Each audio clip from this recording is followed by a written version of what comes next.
नाज़रीन, programme behind the news में मां अवां जो मेज़बान शकील सुमरो। मुल्क की सियासी सूरत हाल के हवाले से ख़ास तौर ते जेका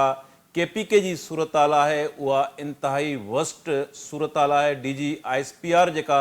कालो की उनकी प्रेस ब्रीफिंग हुई उनमें भी हुन इहो वाज़े ऐं चिटे नमूने चयो त 9 मई वारे वाक़िअनि ते कंहिं बि क़िस्म जो को कंप्रोमाइज़ न थींदो। PTI जे चेयरमैन पाण इहो एतराफ़ कयो आहे त GHQ जे साम्हूं जेके मुज़ाहिरा थिया एहतजाज की काल हुन पाण ॾिनी हुई। KPK जे सूरत हाल KPK जे अंदर जेका सूरत हाल है ख़ास तौर ते जेको गवर्नर ऐं चीफ मिनिस्टर के विच में टकराव वारी सूरत हाल है उनमें गवर्नर जो इहो चवणु आहे त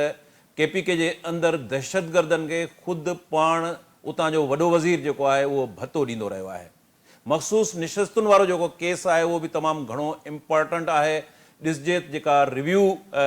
में इहो केस वेंदो उन जी कहिड़ी सूरत हाल वञी बीहंदी, छाकाणि त एडहॉक जेके सुप्रीम कोर्ट जा जज आहिनि उन्हनि खे बि नॉमिनेट करण खां पोइ उन्हनि इहा क़बूल करे वरिती आहे ऐं पीपल्स पार्टी तरफ़ां मखसूस निशस्तुनि वारो जेको केस आहे उनमें बि अपील दाख़िल कई वई आहे। मजमूई तौर ते सूरत हाल कहिड़े पासे वञी रही आहे पाण अॼोके प्रोग्राम में CPEC के हवाले से भी डिस्कस कंदासूं, छाकाणि CPEC जो जेको रूट है वो KPK मां गुज़री करे वो वञे थो ऐं CPEC 2 के हवाले से बे मामला जेके आहिनि उहे अॼोके प्रोग्राम में पाण डिस्कस कंदासूं। चाइना में जेको नाणे वारो वफ़ाक़ी वज़ीर है वो चाइना वञी रहियो आहे। जेको कर्ज़ है उनजी शेड्यूलिंग जो मामलो है। प्रोग्राम में असांखे इन्हनि अहम इश्यूज़ ते ॻाल्हाइण जे लाइ जॉइन कयो आहे सीनियर सहाफ़ी ऐं सीनियर तजिए निगार आहिनि। सिंध TV न्यूज़ जा एग्जीक्यूटिव डायरेक्टर ऑपरेशन रफ़ीक भुट्टो साहब असांखे स्टूडियो में जॉइन किया है। भुट्टो साहब के प्रोग्राम में असां भलीकार चऊं था। इस्लामाबाद में असांखे जॉइन किया है सिंध TV न्यूज़ जा इस्लामाबाद जा ब्यूरो चीफ आहिनि सीनियर सहाफ़ी ऐं सीनियर तजिए निगार शाकिर सोलंगी साहब। बिन्हीं मेहमाननि खे भलीकार चऊं था ऐं शुरू कयूं था रफ़ीक भुट्टो साहब खां। रफ़ीक भुट्टो ताज़ो जेको आहे पंजाब जे अंदर जेको पंजाब जो जेको उते इजलास हुयो फेडरल यूनियन ऑफ जर्नलिस्ट जो उन में हुन अटेंड कियो। उते हिकिड़ो मसलो भी गुजरांवाला में थियो, एहतजाज भी थियो, उन खां बाद में गवर्नमेंट सां उते पंजाब जी गवर्नमेंट सां डायलॉग थिया। मजमूई तौर ते पंजाब जी जेका सूरत हाल भी असां मालूम कंदासूं रफ़ीक साहब खां। रफ़ीक साहब तव्हांजो दौरो ऐं उते जेको हिकिड़ो मसलो थियो ऐं तव्हांखे एहतजाज भी करणो पियो, मामलो छा हो उते, पोइ उहो कीअं सेटल थियो, मजमूई तौर ते असांखे पंजाब जी पॉलिटिकल सूरत हाल भी ॿुधायो। शकील साहब जंहिं वाक़े जो तव्हां ज़िक्र कयो उन वाक़े जे पस मंज़र में ही तव्हांखे पंजाब जी सियासी सोच ऐं पंजाब जी सियासी सूरत हाल जो अंदाज़ो थी वेंदो। मां कराची प्रेस क्लब जो सदर सईद सरबाज़ी ऐं एक चैनल जो डायरेक्टर आहे, 4 दफ़ा प्रेस क्लब जो सदर भी रहियो आहे। फाज़ुल जमीली असां वियासीं गुजरांवाला जिते Pakistan federal union of journalist J federal executive council जो इजलास हुयो। उन इजलास में PTI जो पार्लियामानी लीडर ऐं जेको आहे सो लीडर ऑफ अपोजिशन उमर अयूब ख़ान बि अचिणो हुयो। उन खां अॻु में सुबुह जो मुस्लिम लीग नून जो अॻूणो वफ़ाक़ी वज़ीर वापार वारो खुरम दस्तगीर आयल हुयो ऐं उनखे PTI जे हिकु अॻुवाण जेको आहे सो पंहिंजी आबाई निशस्त सां शिकस्त ॾिनी ऐं उहा निशस्त हिन महिल PTI वटि आहे। सो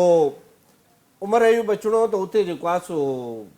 पंजाब हुकूमत विफिलजी वई ऐं उन्हनि इहो फ़ैसिलो कयो त असां उमर अयूब खे PFU जे FAC काउंसिल जे इजलास खे जेको आहे सो ख़िताब करण लाइ न अचणु ॾींदासीं। हू असांजो महिमान हो सहाफ़ियुनि जो। असां उन ते जेको आहे सो भरपूर एहतजाज कयो एसि ताईं जो 3 कलाक GT रोड बि असां जेको बिल्कुलु असांजे होटल जे मेन गेट तां गुज़रे पियो। सो एॾी घणी तकलीफ़ कोन थी त असां उनखे ब्लॉक कयोसीं ऐं पोइ SP ऐं वफ़ाक़ी सतह ते प्राइम मिनिस्टर ऐं वफ़ाक़ी वज़ीर बि जेके आहे असां मुदाख़लत कई ऐं उन्हनि अफ़ज़ल भट्ट जेको PFU जो सदर आहे उन सां जेको आहे सो ॻाल्हि ॿोल करे उहो टायो। उन में जेको अंदाज़ो हुयो त हुन पाण उमर अयूब चयो त जेकॾहिं हीउ मूंखे न बि अचणु ॾियनि हा ऐं गिरफ़्तार बि कनि हा तॾहिं बि मां कंहिं बि सूरत में मोटरसाइकिल ते कैमोफ्लाज करे बि अचां हा। बहरहाल उतां जी जेका हुकूमत हुई पंजाब हुकूमत उहा जेको आहे सो बिल्कुलु विफिलजी चुकी हुई ऐं गुजरांवाला ऐं असांजे होटल खे उन्हनि ईअं कड़ो चाढ़ियो ॼण को वॾो हिकिड़ो सान्यो थियो आहे ऐं हिकिड़ो मुल्क जो गद्दार दहशतगर्द उहो जेको आहे सो होटल में घिरी आयो आहे ऐं या उनजी आमद जो इतलाउ आहे त उते जेको पंजाब में सूरत हाल आहे उते जेका आहे सा PTI ॾींहों ब ॾींहुं मक़बूल थींदी पई वञे ऐं गुजरांवाला जेको कंहिं ज़माने में मुस्लिम लीग नून जो हब हुयो मर्कज़ हो उतां MP खां वठी MNA ऐं जेको आहे सो जेका म्यूनिसिपल कॉर्पोरेशन आहे उहा बि जेका आहे सा मुस्लिम लीग नून खटंदी हुई अॼु उते इहो अशरा जो उहा ऐं ॿी ॻाल्हि त उतां जा जेके MNA MP आहे उन्हनि जे घरनि ते अॼु बि जेको आहे सो पुलिस वेठी आहे रोज़ छापा पई हणे ऐं उहे हमराह जेके आहिनि से रूपोशन सो इहा सूरत हाल आहे इन मां लॻे थो त पंजाब हुकूमत जेका आहे सा हिकु गैर मक़बूल हुकूमत आहे ऐं उनजो एतिरो अवामी असर रसूख़ कोन्हे जंहिंजे करे हू जेको आहे सो अहिड़े इन हिकिड़े वाक़े मां बि सम्झी सघिजे थो जीअं तव्हां चयो त उतां जी पॉलिटिकल सूरत हाल छा आहे गवर्नेंस जा मामला छा आहिनि शाकिर साहब KPK जी सूरत हाल ते बाद में अचूं था जीअं त रफ़ीक साहब पंजाब मां इहो मामिलो जेको Pakistan federal union of journalist जो इजलास हुयो ऐं उते जेकी कुझु थियो ऐं उहो सभिनी जे आॾो आहे ऐं उहो सोशल मीडिया ते तमामु घणो वायरल थियो कुझु अख़बारुनि में चैनल्स ते बि उहो रिपोर्ट थियो अव्हां कीअं ॾिसो था त जेका शहबाज शरीफ़ जी गवर्नमेंट आहे पंजाब जे अंदरि मरियम नवाज़ जी गवर्नमेंट आहे पॉलिटिकल पार्टियुनि सां उन्हनि जो फॾो जेके सहाफ़ी आहिनि उन्हनि सां उन्हनि जो फॾो ऐं उनखां सवाइ सिविल सोसाइटी सां बि उन्हनि जो को सही बिहेवियर कोन्हे वकीलनि सां बि मामला उन्हनि जा हलंदड़ आहिनि अहिड़ी सूरत हाल में पंजाब जी गवर्नमेंट ऐं उनजो ज़ाहिर आहे इम्पैक्ट फेडरल जेका वफ़ाक़ी बजट आहे वफ़ाक़ी गवर्नमेंट आहे उन ते बि पवंदो त कीअं ॾिसो था पंजाब जी सूरत हाल हाँ ॾिसो नून लीग जो मिज़ाज ही इन क़िस्म जो रहियो आहे माज़ीअ में बि नून लीग जो रवैयो जेको आहे सहाफ़ियुनि सां या सियासी जमातुनि सां या अपोज़िशन सां इवन उहो सुठो कोन रहियो आहे हिननि मीसा खे जमहूरियत कयो हो पीपल्स पार्टीअ सां 2006 में ऐं उन में इहे तय थिया मामला इहो बि नुक़्तो हुयो त हिकु ॿिए जंहिंजी बि हुकूमत ईंदी त उहा हुकूमत ॿी पार्टीअ जे ख़िलाफ़ु कार्रवाई न कंदी यानी पंहिंजे अपोज़िशन जे ख़िलाफ़ु यानी हिक ॿिए जे ख़िलाफ़ु कार्रवाई न कंदासीं उन महिल PTI कोन हुई एतिरी एक्टिव कोन हुई ऐं PTI वॾी पार्टी अञा न ठाही वई हुई ऐं इन जे करे ॿ पार्टियूं हुयूं ऐं उनजी बि भनकड़ी जेका आहे मीसा खे जमहूरियत जी नून लीग कई पीपल्स पार्टी तव्हांखे यादि हूंदो जॾहिं यूसुफ रज़ा गीलानी वज़ीर आज़म बणियो त हुन पहिरीं तक़रीर जेका कई क़ौमी असेंबली में उन में हुन पहिरियों ऐलान इहो कयो बतौर वज़ीर आज़म त बाबा जेके बि मुल्क में सियासी क़ैदी आहिनि उहे सभु जो सभु मां आज़ादु करण जो हुकुम ॾियां थो त मुंहिंजे दौर में को बि सियासी क़ैदी न हूंदो इहो यूसुफ रज़ा गीलानी ऐलान कयो ऐं उहो 5 साल असां ॾिठासीं 2008 खां 2013 वारा त हिकिड़ो बि सियासी क़ैदी पीपल्स पार्टी जे दौर में न हुयो जेकॾहिं आहे त तव्हां मुंहिंजी दुरुस्तगी कयो ऐं ॿियो वरी नून लीग जॾहिं आई त नून लीग पीपल्स पार्टीअ जे ख़िलाफ़ ई कार्रवायूं कयूं ऐं मेसा खे जमहूरियत जी ख़िलाफ़ वर्ज़ी कई चौधरी निसार जे दौर में हामिद सईद काज़मी डॉक्टर आसिम हुसैन शर्जील मेमण या ॿिया जेके सिंध जा ब्यूरोक्रेट्स आहिनि सेक्रेटरीज़ आहिनि ऐं रेंजर्स जे ज़रिए चौधरी निसार जे ज़रिए उन्हनि खे अंदरि कयो वियो केस दाख़िल कया विया त नून लीग इहा ख़िलाफ़ वर्ज़ी कई ऐं नवाज़ शरीफ़ खां जॾहिं पुछियो वियो त हुन चयो त मूंखे त ख़बर ई न आहे हाणे इहो कीअं थो थी सघे त वज़ीर दाख़िला जेको कुझु करे या मुल्क में जेका ॿी वॾी पार्टी आहे हिन महिल पीपल्स पार्टी हुनजी उनजी ख़बर ई न हुजे त उन सां छा पई करे असांजी हुकूमत हाणे नवाज़ शरीफ़ जेकॾहिं हुनखे ख़बर न आहे त इहा न हली नवाज़ शरीफ़ जी आहे त नून लीग इन ई रवैयो अपनाईंदी रही आहे सहाफ़ियुनि सां बि माज़ीअ में बि इन जेको आहे सलूक कंदी रही आहे हिकिड़ो हेलीकॉप्टर ग्रुप ठाहियो वियो हो नवाज़ शरीफ़ जे तरफ़ां हाणे वरी ॿीहर बि कोशिशि कई वई हेलीकॉप्टर ग्रुप ठाहिण जी पर उहो हेलीकॉप्टर ग्रुप न ठही सघियो हिन भेरे पर चंद सहाफ़ियुनि खे नवाज़ींदी आहे ऐं बाक़ी सहाफ़ियुनि जे ख़िलाफ़ु कार्रवाई कंदी आहे हाणे जेको सहाफ़ियुनि जो बिल पंजाब हुकूमत जेको तोहिन हथ के इज़त वारो जेको बिल मंज़ूर करायो या जंहिंजे ख़िलाफ़ु सहाफ़ियुनि एहतिजाज बि कयो त हाणे हू एहतिजाज खे बि नज़रअंदाज़ कंदी आहे सहाफ़ियुनि जेके नून लीग जो रवैयो बिल्कुलु PTI वांगुरु सेम हूंदो आहे जॾहिं नून लीग मुश्किल में हूंदी आहे उहा त PTI वांगुरु पेरनि में पई हूंदी आहे इहो बकौल ख़ुर्शीद शाह जे त PTI बि ईअं हूंदी आहे ऐं जॾहिं वरी उथी बीहंदी आहे मुश्किल मां निकिरंदी आहे पोइ वरी ॿिए जे गले में हथ हूंदा आहिनि नून लीग जा ऐं PTI जा ॿिन्ही जो रवैयो अहिड़ो ई आहे। हाणे बि तव्हां ॾिसो पीपल्स पार्टी असां कीअं पई हले पंहिंजे इत्तेहादी जमात आहे उनखे एतमाद में नथी वठे। पीपल्स पार्टी बजट जे मामले में एहतिजाज करे चुकी आहे। पीपल्स पार्टी उन खां पोइ जेको हाणे अनाउंस कयूं हिन में त खणी चलो मखसूस निशस्तुनि वारे मामले ते पीपल्स पार्टी ऑन बोर्ड थी वई ऐं पीपल्स पार्टी बि पंहिंजी दरख़्वास्त जेका आहे उहा फारूक एच नाइक उहा जमा कराए छॾी आहे नज़रसानीअ जी। त इन खां अलावा जेके ॿ इशूज़ आहिनि जेके ॿिया PTI ते पाबंदी वारो ऐं आर्टिकल 6 वारो। आर्टिकल 6 आरिफ अलवी बानी चेयरमैन PTI ऐं कासिम सूरी उन्हनि जे ख़िलाफ़ लॻाइण ते पीपल्स पार्टी बकौल वज़ीर इत्तलात अता तारड़ जे त पीपल्स पार्टी ऑन बोर्ड थी वई आहे राज़ी आहे। ऐं बाक़ी जेको पाबंदी वारो मामिलो आहे उहो तव्हां ॾिठो हूंदो शर्जील मेमून ऐं हिकु ॿिनि जे हिमायत में थोरा माना गोलमोल करे हिमायत में त पाबंदीअ जे हवाले सां बयान ॾिना आहिनि। बाक़ी जेतिरा बि बयान आया आहिनि पीपल्स पार्टीअ जा ताज हैदर जो बि तव्हां ॾिठो हूंदो ॿियनि जा रज़ा रबानी जो हुयो त बिल्कुलु रज़ा रबानीअ जो हुयो ताज हैदर जो बि हुयो। त हाणे उहे बयान जेके आहिनि उहे पाबंदीअ जे ख़िलाफ़ आहिनि त बाबा सियासी जमातुनि ते पाबंदी न लॻंदियूं आहिनि ऐं सुभाणे इहो अञा वधीक इन सां नुक़सानु थींदो इहो त रफ़ीक साहब जो ओपिनियन वठो आहे सियासी कंहिं बि जमायत ते रफ़ीक साहब पाबंदी या आर्टिकल 6 जो जेको आहे उहो केस रजिस्टर्ड करणु असां ॾिसूं था जीअं शाकिर बि चयो त बज़ाहिर जेको आहे असांखे नथो लॻे त को जेको कोलेशन पार्टनर आहिनि उहो हिकिड़े पेज ते आहिनि। पंजाब जी सूरत हाल तव्हां पाण ॿुधाई मखसूस निशस्तुनि वारो मामिलो जेको आहे उहो पंहिंजी जाइ ते DG ISPR जी जेका प्रेस ब्रीफिंग हुई उनमें उहो सिधो सो इहो मैसेज हुयो त 9 मई ते को कंप्रोमाइज़ न थींदो। ख़ुदि PTI चेयरमैन एतराफ़ बि कयो आहे GHQ जो 12 मुज़ाहिरे जे हवाले सां। त हाणे अहिड़ी सूरत हाल में ही वॾा चैलेंज आहिनि ख़ुदि पंजाब गवर्नमेंट जे लाइ ऐं वफ़ाक़ी हुकूमत जे लाइ बि। तव्हां ॾिसो था ईंदड़ वक़्त में ही जेको इकनॉमिकल क्राइसिस पंहिंजी जाइ ते आहे सिक्योरिटी जा मामला पंहिंजे जाइ ते आहिनि। इहे चैलेंज शहबाज़ जी हुकूमत जेको आहे उहो फेस करण जेतिरी अहलियत रखे थी। ॾिसो पहिरीं ॻाल्हि त शहबाज़ शरीफ़ में या अहलियत ई न आहे जो अहिड़े क़िस्म जा जेके वॾा फ़ैसिला आहिनि जेके अनपॉपुलर डिसीशन्स आहिनि उन्हनि खे को कवर करे सघे या उन्हनि खे फेस करे सघे। पीपल्स पार्टी हुजे या MQM हुजे जेके ॿई उन्हनि जूं इत्तेहादी जमायतुनि जी हू दवा कनि था उन्हनि जे अंदरि ख़ुदि जेको आहे सो उन्हनि पार्टी जी क़यादत ते हिकिड़ो वॾो दबाव आहे तव्हां अहिड़ा गैर मक़बूल फ़ैसिला न कयो जीअं कंहिं सियासी जमात ते पाबंदीअ वारो जेको बिल आहे। छाकाणि त पीपल्स पार्टी शहीद ज़ुल्फ़िकार अली भुट्टो ते कॾहिं बि ॿी का तनक़ीद कोन थी कॾहिं करप्शन जी कोन थी ॿी न थी पर इहा वॾी उन ते हिकिड़ो बलोचिस्तान ते फ़ौजी का ऐं नेशनल अवामी पार्टी ते जेका असां बंदश ऐं मुफ्ती महमूद ऐं बिज़न जो जी हुकूमत हुन जेका ख़तमु कई बलोचिस्तान हुकूमत ऐं उन वक़्त जी सरहद हुकूमत मेंगल जी हुकूमत ऐं जेको आहे हुन जी हुकूमत जेका हुन ख़तमु कई ऐं नेशनल अवामी पार्टी ऐं हैदराबाद साज़िश केस इहे जेके आहिनि इहे भुट्टो साहिबु जेतोणीकि वॾो जमहूरी हुयो सभु कुझु हुओ आइन ॾिनई पर उनजे खाते में जेके नेगेटिव पॉइंट्स वयूं शहीद ज़ुल्फ़िकार अली भुट्टो जे खाते में उन में इहो हुयूं त पीपल्स पार्टी उहा तारीख़ वरी कोन दोहिराईंदी जो हिकु सियासी पार्टी खे MQM पाण जेका ऐसा उन ते पाबंदी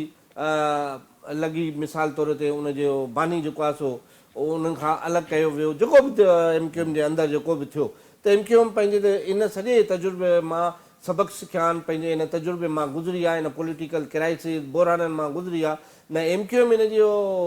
जेको आहे सो हक़ में फ़ैसिलो ॾींदी न पीपल्स पार्टी त अहिड़ी तरह इहो वञी मुस्लिम लीग नून खे अकेले फ़ैसिलो करिणो पवंदो ऐं पोयां उनजे जेके बि क़ुवतूं ऐं ताक़तवर धुरियूं हुजनि उहो उन्हनि जो नसीबु आहे पर सियासी तौर ते इहो अमल जेको आहे सो ग़लति आहे त कंहिं बि तव्हां सियासत में मुक़ाबिलो कयो सही तव्हांजो जेको आहे सो नैरेटिव एॾो पॉपुलर ऐं मक़बूल ऐं मज़बूत हुजे जो तव्हां हुनखे जेको आहे सो पंहिंजे नैरेटिव पंहिंजे मैनिफेस्टो पंहिंजे स्लोगन्स पंहिंजे अमल पंहिंजे ख़िदमत जे ज़रिए हुनखे वञी धिके इन अमल सां हुनजी पॉपुलरिटी अञा वधंदी इलाही वधी आहे वधंदी न वधी आहे बिल्कुलु जेतिरो अॻ में PTI इमरान ख़ान मक़बूल हो अॼु हुन खां जेको आहे ॾहिणो मक़बूल आहे ऐं हुनखे इन मक़बूले जो अंदाज़ो आहे तंहिंजे करे ई जेल में वेही करे उहो ललकारे थो न कोतुनि खे, तंहिंजे करे ई उहो जेको आहे सो एॾा वॾा बयान ॾिए थो। जेकॾहिं उहो मक़बूल न हुजे हा ऐं तव्हां उन में काफ़ी वाक़िया ॾिसी सघो था। मां पंजाब जे दौरे खां अॻु में तव्हांखे ख़बर आहे त KPK वियो, सवात मूं ॾिठो, दरियाए सिंध सां मूं सफ़र कयो वेंदे गिलगित ताईं। अहिड़ी रीति इहे पावर प्लांट्स चाहे दयामीर जो डैम हुजे या दासू हुजे या जेको आहे सो बादशाह हुजे अपर कोस्तान में, त उते डैम इहे त भरपूर नमूने सां उहे ठहनि था, पर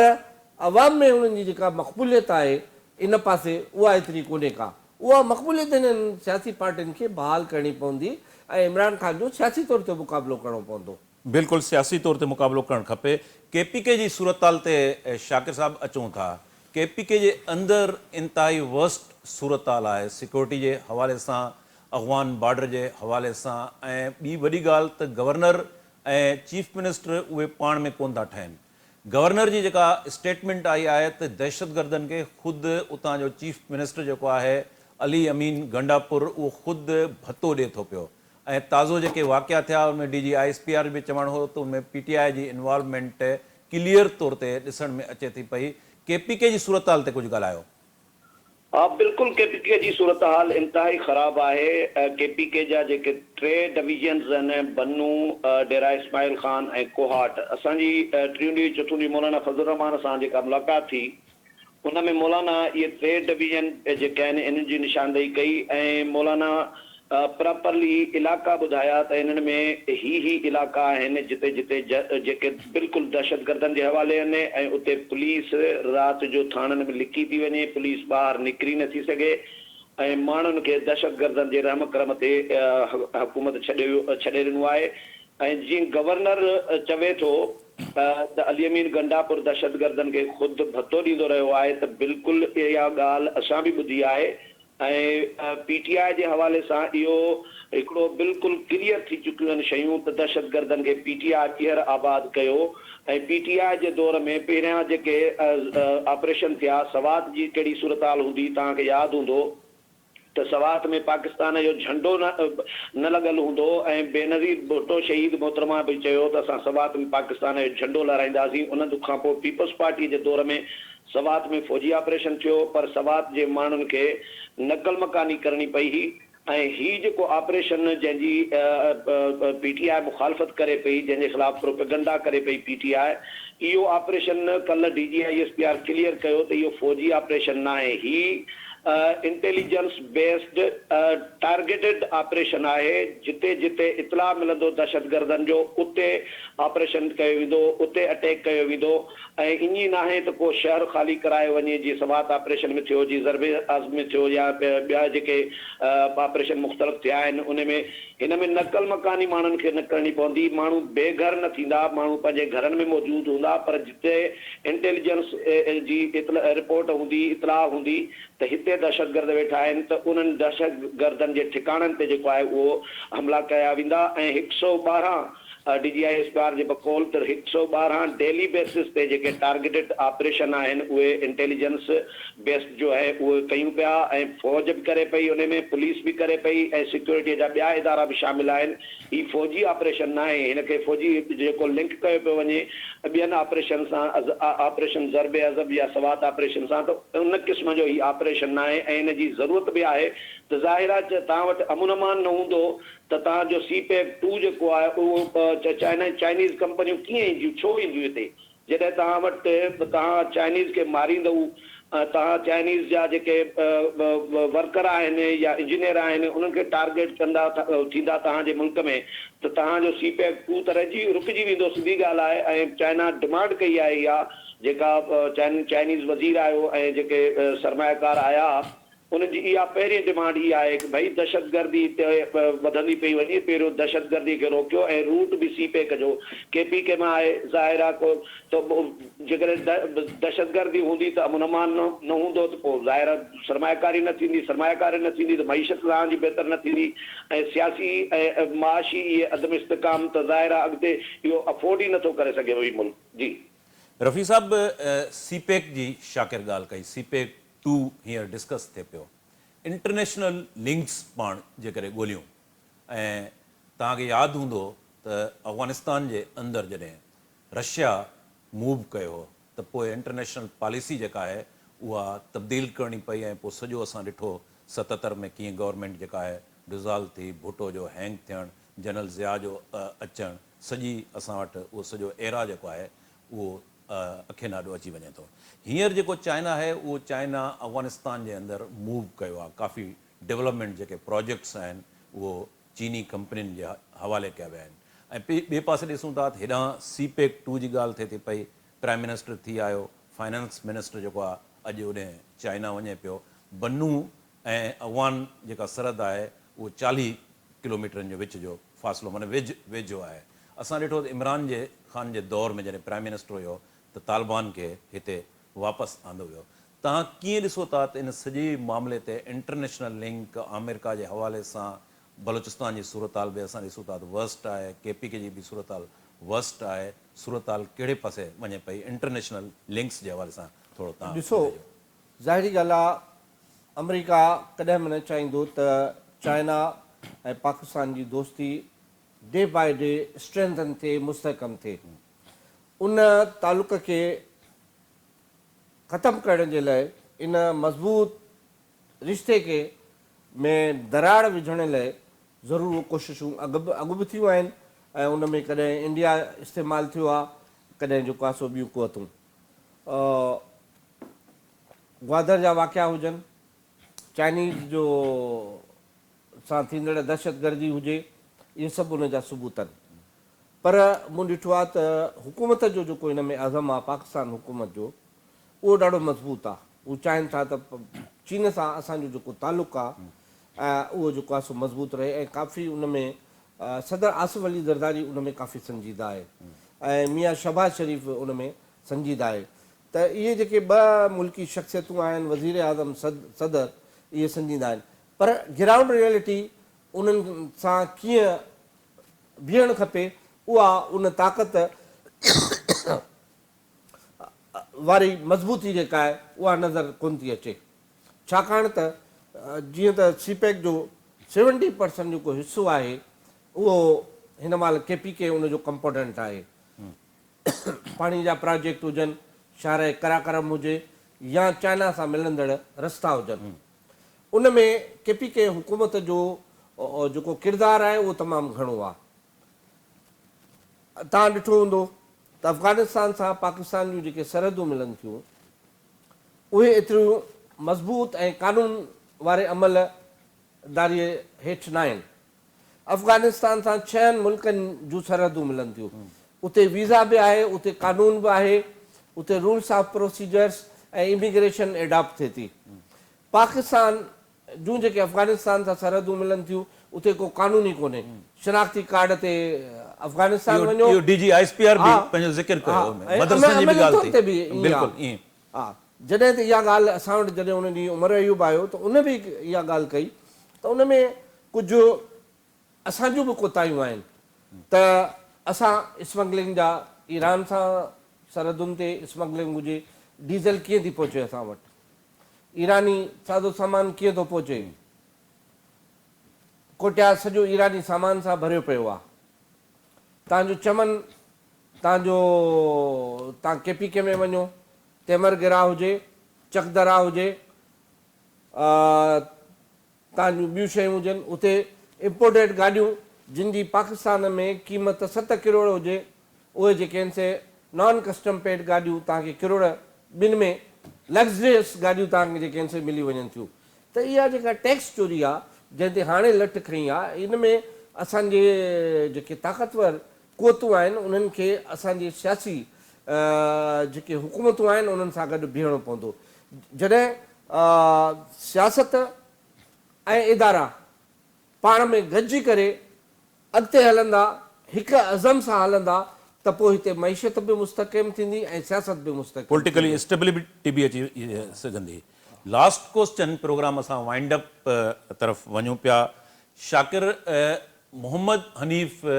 नाले वारो सहाफ़ी उन आलमी नशरियाती इदारे में मूं उनजो इंटरव्यू ॿुधो, वीलाग सम्झो उनजो ॿुधो, ऐं जनरल उन जेको पाकिस्तान जी सूरत हाल ते तजियो पंहिंजो कयो, उनजो चवणु हुयो त जेके पाबंद आहिनि, जे उहे बज़ाहिर पाबंद आहिनि पर उहे अंदरि तमामु घणो आज़ादु आहिनि ऐं उन जा लिंक्स जेके आहिनि उहो न्यूयॉर्क टाइम अख़बार ताईं आर्टिकल जी सूरत में बि पहुची वञनि था, ॿिया बि लिंक्स इस्तेमालु थियनि था। बज़ाहिर जेके आज़ादु आहिनि उहे खणी प्राइम मिनिस्टर हाउस जे अंदरि बि मौजूदु हुजनि, प्राइम मिनिस्टर राउंड जो इशारो हुयो ऐं उहे प्रैक्टिकली ग्राउंड रियलिटीज़ खे ॾिसजे त उहे असांखे आज़ादु जेके आहिनि उहे पाबंद नज़र अचनि था। छा चवंदो ही आज़ादु ऐं पाबंद जेको हुन तजियो कयो आहे? बिल्कुलु इहो 100% मां हिन सां एग्री कयां थो। हाणे बानी PTI जेको आहे उहो चीखूं त करे पियो, कल्ह बि हुन इहा ॻाल्हि कई आहे, कल्ह हिकिड़ो त एतिराफ़ कयो अथई, कल्ह जेको मीडिया सां ॻाल्हायो अथई। हाणे मीडिया जी रसाई हुनखे मिलियल आहे, मीडिया सां टॉक करे सघे थो, हू पंहिंजी पार्टीअ जूं मीटिंगूं अॾियाला जेल में करे थो, हिदायतूं जारी करे थो ऐं लिस्ट फ़राहम करे थो जेल इंतिज़ामिया खे त बाबा ही माण्हू मूंखे खपनि, एतिरियूं मुलाक़ातूं ऐं एतिरियूं मुलाक़ातूं जो तइदादु जेको आहे कंहिं सियासी लीडर जो तारीख़ में तव्हांखे न मिलंदो जेतिरियूं हिनखे मुलाक़ातूं कराई वियूं आहिनि। ऐं देसी मुर्गा देसी गिह में डिमांड करे थो त उहो मिलनि था। साइकिल वर्जिश जी लाइ खपे त वर्जिश जे लाइ साइकिल मिले थी। जज खे चवे थो त बैरक नंढी आहे, मूंखे वॉक करणी आहे, वॉक जे लाइ स्पेस न आहे त हुनखे वॉक जे लाइ ॿी बैरक जी दीवार तोड़वाए ऐं उनखे वॉक जे लाइ